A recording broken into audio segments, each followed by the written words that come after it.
એક ખેડૂત જે દિવસ રાત મહેનત કરે છે પણ જ્યારે પાક વેચવાનો સમય આવે છે ત્યારે એને યોગ્ય ભાવ જ નથી મળતો. શું આ ન્યાય છે? આ છે રમોસાભાઈ, એક મહેનતુ ખેડૂત. સૌરે સુરમય તે જ ખેતરમાં પહોંચી જાય છે.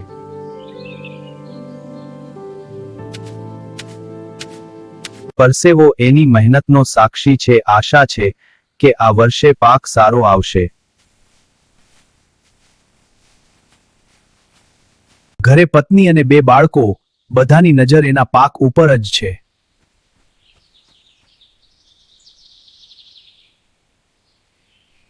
આકાશ તરફ જોઈએ છે, ભગવાન પાસે પ્રાર્થના કરે છે, સમયસર વરસાદ પડે.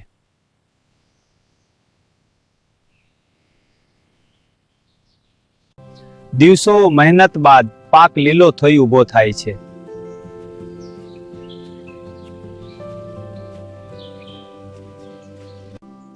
પરિવાર ખુશ છે. આ વર્ષે આશા વધુ છે.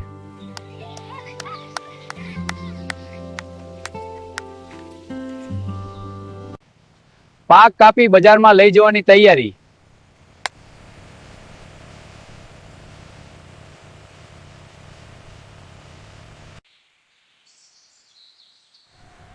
બજારમાં મોટા વેપારીઓ ઊભા છે. વેપારી કહે છે આ વર્ષે ભાવ ઓછો છે.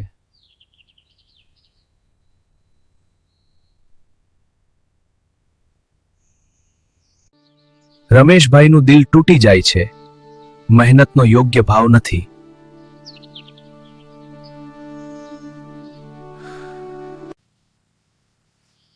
બેંકનું કર્જ હવે કેવી રીતે ચૂકવશે?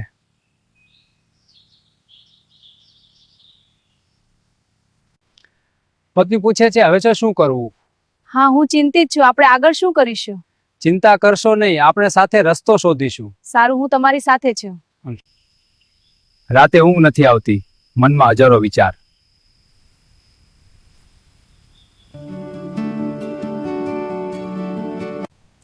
આ ગામના અન્ય ખેડૂત પણ એ જ સમસ્યાથી પરેશાન છે.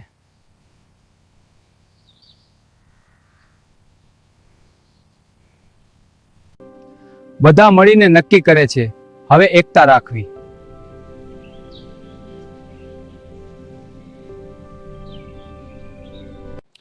સરકાર પાસે છે ન્યાયની માંગ. અરજી આપું છું. આપો, તપાસ કરીશું. અમારા ગામમાં પાણીની સમસ્યા ઘણી જૂની છે. મીડિયા પણ આ મુદ્દો ઉઠાવે છે. હા, અમને આશા છે કે સરકાર કંઈક કરશે. તમારો અનુભવ શું કહે છે? અમે ખૂબ તકલીફ વેઠી છે. ધીરે ધીરે આશાની કિરણ દેખાય છે.